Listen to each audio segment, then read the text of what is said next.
Okay, so let's get started with searching for the download for TinyTake. So I'm just going to type TinyTake here, and okay, so we have tinytake.com, which is the official website for downloading TinyTake. So we can just right click on this link. I'm gonna go to new tab and then keep the search page. So this is TinyTake, and of course there are some pricing options here, but we're going to be using the free feature. We can have a look at that. It's going to open a new tab here, and so we can see the different pricing here. And of course, wow, we have a free version. So that's the version we're going to use, which has some limitations of storage and limitation in terms of recording time, and only for personal use. Okay, so not for commercial purposes. So those are some of the limitations of the tool we're going to use for screencasting today. So let's go back to the page for download.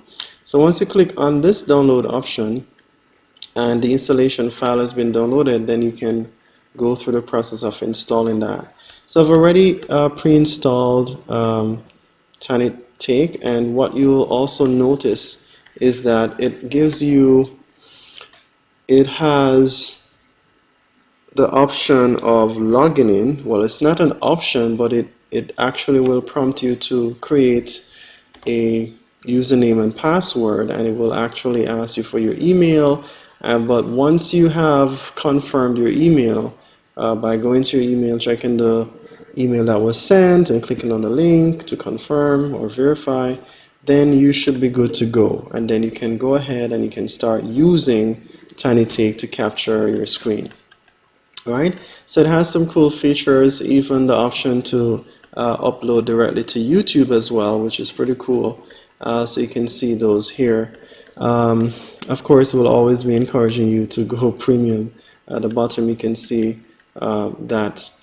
So we have the option for checking our settings here, bottom right, and we can just click on that and go to settings. Just want to see what we're interested in here is the devices. We see the general, we have devices, and we can check here our volume, microphone, and video as well. So you can just check to make sure these are okay and they're working.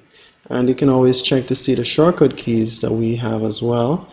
Every screen capture tool is different. So for this one, it's Control and D to stop the recording and Control R to start. Right, so we can leave it as the default. There are many more options there that we can see for proxy and advanced, but for what we're doing today, basic video, we're not going to go through all of that. So I'm going to click on OK here, and then this green button that says capture has a drop down menu. You can see what is inside there. We have a number of options for capturing different aspects like region, window, full screen, and so on. Right, so we're going to choose the option for video capture, which is very simple and straightforward. So let's go to that option. I'm going to click on that option here,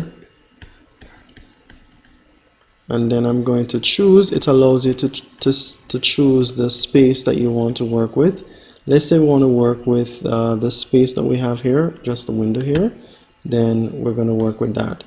So also you have the option for starting your recording. Of course, you see this little window that would have pop up here, and it will basically give you the chance to start your video. Okay, recording. So I'm just going to open up a notepad here. Not really going to do much except to just show you how this works. So I have my notepad open up here, and I'm just going to click on the start recording button, and then I'm just going to minimize the window. Or you can just minimize, and if we know the shortcut, which is Control R, we could just do that. Okay, so let's go. I'm going to minimize, then Control R to start. See, we have a countdown as well. All right, so this is just a test for tiny take. Alright, so this is it. We're going to Control D and I'm going to stop.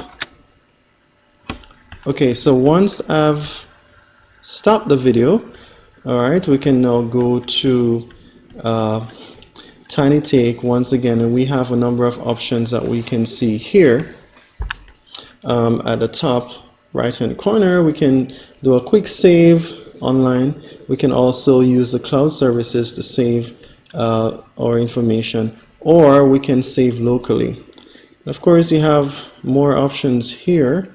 We're going to keep it simple today, and so we're going to choose the option for saving it locally. Okay, so I'm just going to click on save, and of course it's going to give me all the reasons why I should not save it to my computer locally, but I'm going to go ahead anyways and click on save locally because that's what I want to do.